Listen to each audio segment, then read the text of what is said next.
मुझे इंस्टा पर एक ऑर्डर आया और वो ड्रेस ये है। तो इसको हम कस्टमाइज़ करेंगे अपनी कस्टमर के लिए। बट उन्होंने कहा था कि ये फ्रॉक है, मुझे कुर्ती ट्राउज़र और दुपट्टा सेम इसी तरीके से चाहिए। बट ये फ्रॉक नहीं होना चाहिए, कुर्ती ट्राउज़र होना चाहिए। तो देखते हैं उसका लुक किस तरह से आता है। सबसे पहले हम मटेरियल देख लेते हैं। मैंने यहाँ पर मिरर लिए हुए हैं और ये मीडियम साइज़ के मिरर हैं। तो ये आपने ज़्यादा क्वांटिटी में नहीं लेने हैं, मैंने थोड़े ज़्यादा ले लिए हैं, आपको इससे भी कम लेना है। उसके बाद यहाँ पर मैंने 4 नंबर की सीक्वेंस ली हुई है जो थोड़ी बड़ी है। और उसके बाद यहाँ 3 नंबर की सीक्वेंस हमने ली है। इसको हमने थोड़ा ज़्यादा क्वांटिटी में लिया हुआ है क्योंकि हम ऐसे ना बॉर्डर बनाएंगे, उस पर टिक्की को ऐसे छिड़का मारेंगे। तो उस पर क्या होगा, थोड़ी सी टिक्की हमारी ख़राब भी होगी, यानी कि वेस्ट हो जाएगी लगने में, जो इधर उधर गिर जाएगी। तो उसके लिए मैंने ज़्यादा कर ली है। उसके बाद यहाँ पर हमने फैब्रिक लिया है, जर्मन सिल्क फैब्रिक है ये। टोटल अच्छी क्वालिटी का ही आपने ये जर्मन सिल्क फैब्रिक लेना है। काफ़ी लो क्वालिटी भी होती है बट आपने अच्छी वाली क्वालिटी इसमें ले लेनी है। अब यहाँ पर मैंने ऑर्गेंजा लिया है, तो इसमें कुर्ती और हम दुपट्टा बनाएंगे। तो उसके लिए मैंने 5 मीटर लिया है। तो 2.5 मीटर हम अपने दुपट्टा और कुर्ती में यूज़ कर लेंगे। और उसके बाद लेना है आपने जर्मन सिल्क फैब्रिक। तो इससे हम इसकी कटिंग करेंगे कुर्ती की। तो सबसे पहले प्रेस कर लेनी है जो भी आपने फैब्रिक लिया है उस पर। तो सबसे पहले तो हमें ये वाला फैब्रिक लेना है, जर्मन सिल्क वाला मैंने फैब्रिक ले लिया है। इसको पूरा आपने इस तरह से ओपन कर लेना है। और इस पर अगर प्रेस नहीं है तो आपने प्रेस भी कर रखना है, क्योंकि लाइट हमेशा अवेलेबल नहीं होती है। तो आपने करना है ये कि प्रेस इस पर कर लेना है, उसके बाद ही इसको ऐसे फ़ोल्ड करना है। तो सबसे पहले तो मैं एक साइड से इसको फ़ोल्ड कर रही हूँ, जितनी हमारी लेंथ है उतना। तो जैसे कि मान लीजिए यहाँ पर मेरी 44 इंच की लेंथ है और उसमें मैं एक्स्ट्रा मार्जिन ले लूँगी 2-2.5 इंच का, इससे ज़्यादा नहीं। तो ऐसे कम कर लें और उसके बाद इसको फ़ोल्ड कर लें। और फिर आपने क्या करना है, जो भी एक्स्ट्रा मार्जिन बचता है उसको कटिंग करने के बाद मैंने ऐसे एक साइड से फ़ोल्ड कर लिया है, तो 4 फोल्ड हो गया है। तो सबसे पहले तो यहाँ से लेंथ लेंगे हम। लेंथ के बाद यहाँ पर आपने एक निशान लगा देना है। देखिए इतना सा मार्जिन मैंने लिया हुआ है, इसको हम फ़ोल्ड कर देंगे। अब यहाँ पर शोल्डर का निशान हम लगाएंगे। तो जैसे कि 6.5 इंच में शोल्डर का निशान लगा रही हूँ यहाँ पर। और एक्सल साइज़ की कुर्ती है ये। और 7.5 इंच पर मैंने आर्म होल के निशान लगा दिए हैं। चेस्ट का 4th पार्ट लेकर मैंने यहाँ पर 10 इंच पर लगा दिया है। यहाँ चाक के हम लगाएंगे 13 इंच पर निशान और यहाँ से फ़ोल्ड करें इंची टेप को। तो जो 20 सेंटर आएगा वो हमारे पेट का यानी कि कमर का निशान हो जाएगा। तो कमर जितनी है उतना ले लें और हिप जितनी है उतना ले लें। और यहाँ से आपने इस तरह से अच्छा सा ढाल बना देना है। कुर्ती की कटिंग यानी स्टिचिंग अगर आपको नहीं आती है तो मैंने एक पूरा प्लेलिस्ट बनाया हुआ है, वहाँ पर जाकर आप देख सकते हो। और यहाँ से सीधा इंची टेप को इस तरह से रखेंगे, हम चाक का निशान लगा लेंगे दोनों साइड। और यहाँ पर हम आर्म होल के लिए 2 इंच का निशान लगाएंगे और 1/2 इंच का इस तरह से गोलाई दे देनी है। क्योंकि कटिंग तो सभी कर लेते हैं, जिनको नहीं आती है उनको ज़रूरत है कि वो शुरू से सीखें। तो मैंने एक पूरा प्लेलिस्ट बनाया हुआ है, उसको आप देख सकते हो। मैंने यहाँ पर कुर्ती को कट कर लिया है और कुर्ती कटिंग करने के बाद यहाँ पर आपने नोचिस वगैरह लगा लेने हैं, ठीक है। अब उसके बाद हमें क्या करना है, देखिए ये मैंने कुर्ती कटिंग कर ली है और साइड से जो फैब्रिक अभी बचकर आया है उसमें से हम स्लीव्स निकालेंगे।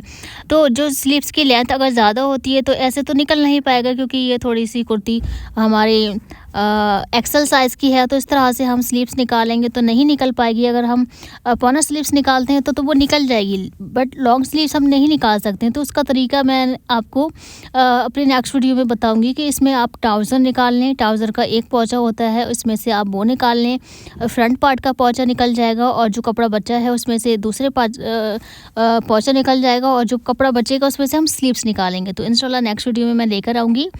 यहाँ पर देखिए हमने ऑर्गेन्जा लिया हुआ है, इस पर रखकर इसको हमें कटिंग कर लेना है। और इसमें से देखिए मैंने ऑर्गेन्जा को इतना नीचा रखा हुआ है, उसको हम फोल्ड कर लेंगे। अब सबसे पहले तो यहाँ पर देखिए नेक की चौड़ाई का निशान लगाना है 2.5 इंच और लंबाई मैं रख रही हूँ 7 इंच। तो कस्टमर ने इतना ही बोला था तो मैं 7 इंच रख रही हूँ। आपने थोड़ा छोटा रखना है या इससे भी ज़्यादा बड़ा रखना है तो रख सकते हो। फिलहाल तो ये नॉर्मल नेक है तो इतना ही ले लें। अब यहाँ पर मैं कुछ शेप दे रही हूँ यहाँ पर नेक का, जैसे कि इस डिज़ाइन में था जो मैंने इंस्टा पर ये रील देखी थी, उसमें कुछ ऐसा ही डिज़ाइन है। तो आपने इस तरह से बना लेना है। अच्छा, मुझसे यहाँ पर एक गलती हो गई, मैंने यहाँ पर उस पर पेपर पर कहते हैं ना बुकरम पर, हमने इसको कटिंग नहीं किया। तो फिर बाद में मैंने चिपका लिया था। अगर आपको ज़रूरत है कि आप यहाँ पर बुकरम पर ही बनाएं नेक को, क्योंकि कपड़ा थोड़ा सा लूज़ होता है तो इसमें जो प्याले बने हुए हैं इसके कॉर्नर अच्छे से नहीं निकल पाते हैं। तो यहाँ पर सबसे पहले तो आर्म होल कटिंग कर देना है, उसके बाद मैं आपको बताऊँगी कि किस तरह से नेक बनाना है। तो यहाँ पर आर्म होल कटिंग हो गए हैं। अब कुर्ती का हमें पार्ट लेना है, उल्टी साइड से रखना है, उसके ऊपर हमें ऑर्गेन्जा वाला फैब्रिक रखना है और नेक पर सिलाई चला देनी है। तो मैंने ऐसे नेक बना भी लिया था, बिल्कुल भी अच्छा नहीं बना।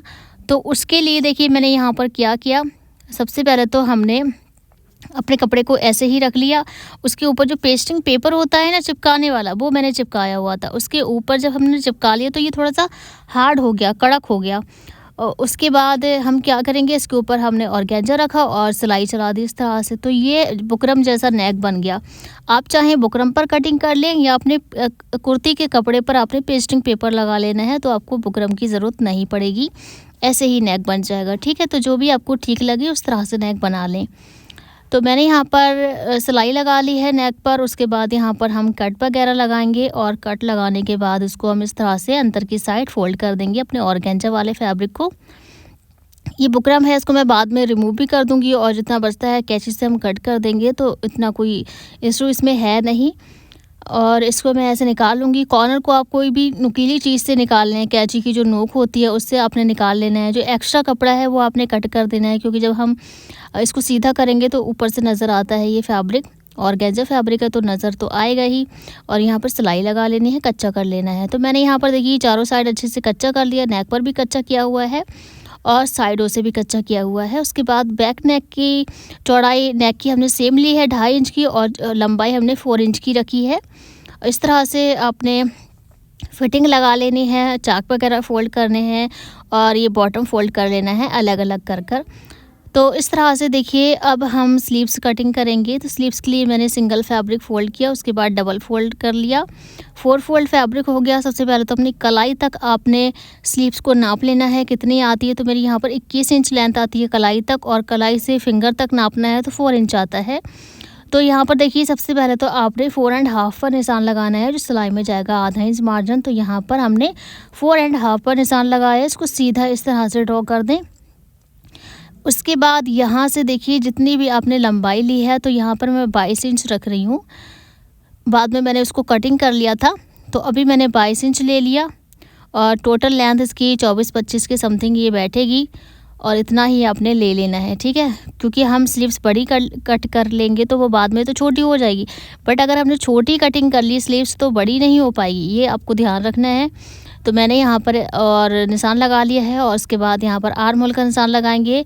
आर्म होल हमारे रहेंगे तकरीबन यहाँ पर 9 इंच और जितनी भी आपकी मोरी रहेगी जो कलाई में हम पहनेंगे वो 4.5 इंच की है। और इन दोनों निशानों को इस तरह से आपने मिला देना है। बहुत ज़्यादा आसान है स्लीव्स की कटिंग। और उसके बाद यहाँ से देखिए आपने स्केल लेना है और यहाँ से यहाँ तक ऐसे नोक बना देना है। देखिए ट्रायंगल में आपने इस तरह से इसको ऐसा शेप दे देना है। उसके बाद यहाँ पर आधा इंच का एक्स्ट्रा मार्जिन ले लेना है, यहाँ से यहाँ तक देखिए ऐसे, ठीक है। और उसके बाद इसको कट कर लेना है। तो बहुत ज़्यादा आसान तरीका है। मैंने एक और वीडियो आपके साथ शेयर की थी इसी स्लीव्स की, तो उसको भी आप अच्छे से जाकर देख सकते हो। हैंड पर किया था मैंने उस स्लीव्स पर। तो यहाँ पर हमारी स्लीव्स अच्छे से कटिंग हो गई है। अगर वीडियो पसंद आए तो प्लीज़ वीडियो को लाइक एंड शेयर ज़रूर से कर लेना। यहाँ पर मैं नोचिस लगा रही हूँ, जहाँ तक हमने 4.5 लिया था वहाँ पर। ऐसे ही ऑर्गेन्जा फैब्रिक लेना है, उसको भी हमें 4 फोल्ड में रखना है और इसके ऊपर रख कर हमें इसको ऐसे कटिंग कर देना है। तो मैंने इस फैब्रिक को इस तरह से फ़ोल्ड किया और इसके ऊपर रख कर इसको भी हम कट कर देंगे। तो अभी यहाँ पर देखिए 4.5 पर ऐसे निशान लगाने के बाद यहीं से हमारी सिलाई लगेगी, ठीक है। एक्स्ट्रा आपने सिलाई नहीं लगानी है, जहाँ से हमने कॉर्नर बनाया है वहीं से आपने सिलाई करनी है। तो यहाँ पर देखिए सबसे पहले तो एक हिस्सा लेंगे हम और स्लीव्स के ऊपर हम उल्टी साइड से दूसरा हिस्सा रखेंगे अपने कपड़े का और यहाँ पर ऐसे सिलाई लगा लेंगे। तो सिलाई लगाने से पहले हम एक लुप्पी बनाएंगे जो इसके अंदर हम डालेंगे। तो उसके लिए देखिए यहाँ पर मैंने इस तरह से डोरी को सीधा कर लिया है और ये डोरी तकरीबन 3.25 इंच की होगी। और उसके बाद इसको हम ऑर्गेंजा फैब्रिक के ऊपर इस तरह से रखेंगे। अंदर की साइड को लुप्पी रख लेना है, बाहर की साइड से आपने इसको लगाना शुरू करना है इस तरह से। तो ये मैंने कच्चा कर लिया। अब उसके बाद यहाँ पर स्लीव्स लेनी है, तो इसको सेंटर से इस तरह से फ़ोल्ड करना है और फ़ोल्ड करने के बाद जैसे कि 4.5 पर हमने कलाई का निशान लगाया था, जैसे कि मैंने नोटिस भी लगा दिया है देखिए। तो उतना आपने अच्छे से फ़ोल्ड करना है। अब यहाँ से 4.5 पर एक निशान लगाना है और सीधी लाइन ड्रॉ कर देनी है यहाँ से यहाँ तक देखिए, और यहाँ से ऐसे आपने कॉर्नर मिलाना है इस तरह से। तो इसी पर आपकी सिलाई आएगी, ये आपको ध्यान रखना है। ऐसे ही दूसरी साइड से हम 4.5, ये मुझे निशान दिख रहा है तो मैं लगा लूँगी और यहीं से ऐसे कॉर्नर बना लेंगे। तो इन्हीं निशानों पर आपने सिलाई लगानी है। तो देखिए ऑर्गेंजा फैब्रिक को नीचे रखना है, इस वाले फैब्रिक को ऊपर रखना है और उसके बाद यहाँ से यहाँ तक हमने सिलाई लगानी है। जहाँ तक हमारी सिलाई आती है यहाँ से निकाल कर के आपने दूसरी साइड से इस तरह से कॉर्नर बनाते हुए ऐसे सिलाई लगा लेना है। तो बहुत ज़्यादा इजी है ये। डोरी हमें ऑर्गेंजा फैब्रिक के अंदर दिख भी रही है आराम से, और कोई फैब्रिक होता है तो नज़र नहीं आता है, बट इसमें हम डोरी को भी संभाल सकते हैं। और वहीं तक हम इसको छोड़ेंगे निशान तक, जहाँ तक हमने निशान लगाया है। तो सिलाई को यहीं तक छोड़ देना है और ये सिलाई हमारी कंप्लीट हो गई है। तो अभी देखिए जो एक्स्ट्रा मार्जिन होगा उसको मैं कट कर दूँगी, ताकि ऑर्गेंजा फैब्रिक में से अंदर से नज़र ना आए फैब्रिक, ये आपको ध्यान रखना है। तो मैंने यहाँ पर हल्का फुल्का मार्जिन ही रहने दिया है। उसके बाद डोरी इस तरह से बाहर की साइड निकालें, कॉर्नर अच्छे से निकल जाएंगे। यहाँ पर कच्चा कर लेना है आपने पूरी स्लीव्स में और यहाँ से यहाँ तक सिलाई लगा लेनी है, ठीक है। तो यहाँ पर देखिए मैंने यहाँ से यहाँ तक सिलाई लगाई और कच्चा कर लिया है। उसके बाद यहाँ पर 4.5 पर निशान लगाकर स्लीव्स तैयार कर ले। मैंने यहाँ पर कुर्ती तैयार कर ली है, बॉटम फोल्ड कर लिए हैं, स्लीव्स वगैरह लगाने के लिए रह गई हैं, तो स्लीव्स हमने रेडी कर ली है। इस स्लीव्स को हम यहाँ पर लगा देंगे दोनों साइड। अच्छा, अब मैं इसको प्रेस कर लूँगी, तो प्रेस करने के बाद ही हम इस पर चिपकाएंगे जो भी हमें लगाना है। तो मैंने यहाँ पर सीक्वेंस ली हुई है, ये हमारी 4 नंबर की सीक्वेंस है। इसको हम यहाँ पर देखिए ग्लू से लगाएंगे। आप चाहे कोई सा भी ग्लू यूज़ कर सकते हो, बट अच्छा ही क्वालिटी में आपने ग्लू को यूज़ करना है, क्योंकि इतनी मेहनत हम करते हैं और बाद में ये छूट जाए या रिमूव हो जाए तो हमें बिल्कुल भी अच्छा नहीं लगता है। तो आपने मेहनत करने के लिए आपने अच्छा सा ग्लू यूज़ करना है। 20-7 हज़ार ले सकते हो आप, या कोई सा भी ऐसा ग्लू है ऑनलाइन सर्च कर सकते हो, उसको भी ले सकते हो, ठीक है। तो यहाँ पर पूरे नेक पर हमने इसको चिपका दिया है। उसके बाद यहाँ पर डॉट डॉट कर मैं ग्लू को लगा रही हूँ। इस पर हम ये 4 नंबर वाली सीक्वेंस को इस तरह से लगा देंगे पूरे नेक पर दूर दूर कर। उसके बाद एक लाइन और बनाऊंगी मैं इसी सीक्वेंस की। उसके बाद छोटी वाली सीक्वेंस हमें 3 नंबर वाली ले लेनी है और इसका भी हम डॉट डॉट कर इस तरह से हमने देखिए लगा दिया है। तो ऐसे आपने नेक बना लेना है। अच्छा, अब हम बॉटम पर आ जाते हैं। तो इसके अंदर ऑर्गेंजा के अंदर हमें ये पेपर को डाल लेना है ऊपर तक, ताकि ग्लू लगाए हमें तो अस्तर पर ना चिपक जाए। उसके बाद यहाँ पर हमने बॉटम लिया हुआ है, देखिए यहाँ पूरी कुर्ती में मैंने ऐसे ही लगा लिया है पेपर को। सबसे पहले हम बॉटम से शुरू करेंगे। तो यहाँ पर आपने लगाने हैं ग्लू। अब ग्लू आप कोई सा भी ले सकते हो, नॉर्मल ये है और ये E8000 है, तो ये भी आप ले सकते हो। उसके बाद सबसे पहले तो मैं इसी को लगा रही हूँ यहाँ पर, और अच्छी मात्रा में आपने ग्लू को लगाना है। उसके बाद जो हमारी सीक्वेंस है उसको आपने लगाना है। चाहे तो आप ऐसे पेपर रख ले एक, ताकि जो भी टीकी वगैरह गिरे वो इसी पर आ जाए। तो ऐसे हम थोड़ा थोड़ा सा मतलब हल्की हल्की आपने टीके को इस तरह से छोड़ना है जो एक दूसरे के ऊपर ना चढ़ जाएं। यहाँ पर मैंने एक साथ बहुत ज़्यादा गिरा दी टीकी, तो एक दूसरे के ऊपर ये चढ़ गई, बिल्कुल भी अच्छी नहीं लग रही थी। अच्छा, फिर मैंने सोचा कि मैं दूसरा वाला ग्लू यूज़ करूँ, तो मैंने दूसरा वाला भी ग्लू यूज़ कर देखा, बट उससे तो ये और ज़्यादा हैवी लग जा रही थी। तो अभी तक तो मैं देखिए यहाँ पर हाथ से लगाना मैंने शुरू कर दिया, क्योंकि मुझे ये वाली तो अच्छी नहीं लगी, एक दूसरे के ऊपर ये टीकी बहुत ज़्यादा चढ़ जा रही थी। अब मैंने ये वाला ग्लू लिया, मैंने सोचा इससे अच्छी लगेगी। तो देखिए अच्छे से हमने इसको लगाया और उसके बाद इस पर भी हमने सेम तरीके से टीकी को छिड़क दिया, ऐसे देखिए नमक की तरह। बहुत ज़्यादा नमक हमने इसमें छिड़क दिया, बिल्कुल भी अच्छा नहीं लगा। तो ज़्यादा नमक नहीं चाहिए हमें, हल्का फुल्का ही रहने देने हैं। तो ये तरीका तो मुझे इतना ज़्यादा अच्छा नहीं लगा, अगर आपने ऐसे छिड़कना है तो बहुत ज़्यादा कम कम टिक्की को लेकर आपने छिड़कना है, जो एक दूसरे को ऊपर ना आए, ठीक है, ये आपने ध्यान रखना है। अच्छा, ये वाली क्वालिटी देखें आप और ये वाली क्वालिटी देखें, ये मैंने एक एक कर कर लगाई है, देखिए ये अच्छी लगी ना, तो इसी तरीके से मैं लगा रही हूँ। जैसे मैंने ग्लू को लगा ली, उसके बाद एक एक कर कर हमने इस तरीके से ग्लू को लगाने के बाद टिक्की को ऐसे रख दिया, तो ये मुझे ज़्यादा फिनिशिंग के साथ लगी, तो मैंने ऐसे ही इसको लगाया पूरे बॉटम पर। थोड़ी देर लगी बट अच्छे से ये लग गया। अपने इस तरह से भी कर लेना है कि ग्लू को लगाना है और सीक्वेंस को हाथ में बस थोड़ा थोड़ा लेना है चुटकियों में, जो एक दूसरे के ऊपर ना चढ़े, इस तरह से लगाना है। और बाकी की जो खाली जगह रह जाती है उसमें हाथों से हम टिक्कियों को इस तरह से भर दें, तो ये तरीका भी बहुत ज़्यादा अच्छा रहेगा। तो ऐसे हम इसको लगा लेंगे पूरे बॉटम पर। इस ड्रेस को बनाने में मुझे पूरे 2 दिन लग गए थे और बहुत ज़्यादा मेहनत है भाई इस ड्रेस में। तो अच्छा हुआ मैंने फ़्रॉक नहीं बनाया, कस्टमर का ऑर्डर था कि मैं सूट बनवाऊंगी, तो मैंने सूट ही बना दिया। फ़्रॉक बनाते उसमें तो बहुत ज़्यादा टाइम लगता। अच्छा, तो पूरा बॉटम हम इस तरह से तैयार कर लेंगे।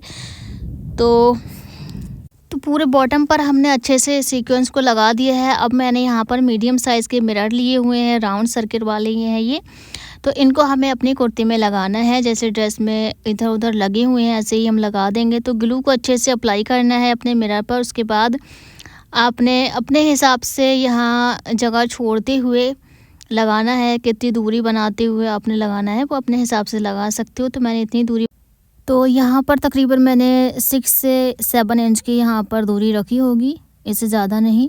और पूरी कुर्ती में मिरर चिपकाने के बाद अब हम 4 नंबर वाली सीक्वेंस को लगाएंगे। तो इस यहाँ पर 2-2.5 इंच का मैंने गैप दिया है सीक्वेंस लगाने में। अच्छे से भर भर कर हमने यहाँ पर लगा दी है सीक्वेंस। और उसके बाद पेपर यहाँ पर आपने जल्द से जल्द रिमूव कर देना है, क्योंकि बहुत ज़्यादा चिपक जाता है पेपर। तो मुझे निकालने का ध्यान ही नहीं रहा और उसके बाद थोड़ी दिक्कतों से निकला। अब यहाँ पर आती है प्रेस की बारी। तो प्रेस किस तरह से करना है, पहले तो आपने प्रेस कर लेना है, उसके बाद ही इसमें हमें डेकोरेट करना है अपनी कुर्ती को। उसके बाद जो थोड़ी बहुत सिमटे इसमें आ जाते हैं तो आपने इस तरह से कपड़ा रखना है एक ऊपर से, और मीडियम आपने प्रेस को रखना है। उसके बाद यहाँ पर ऐसे लगा देना है, तो जो थोड़े बहुत सिमटे हैं वो निकल जाते हैं। तो इस तरह से आपने ऑर्गेन्जा फैब्रिक पर प्रेस करनी है, डायरेक्ट इस पर प्रेस नहीं लगाना है, पिघलने का डर रहता है। और उसके बाद अब हम दुपट्टा ले लेते हैं। तो दुपट्टे की चौड़ाई मैंने 36 इंच की रखी है और लंबाई जितनी होती है उतनी ही ली है। और 1 इंच के तकरीबन हम इसका पट्टा बना लेंगे, फोल्ड कर लेंगे।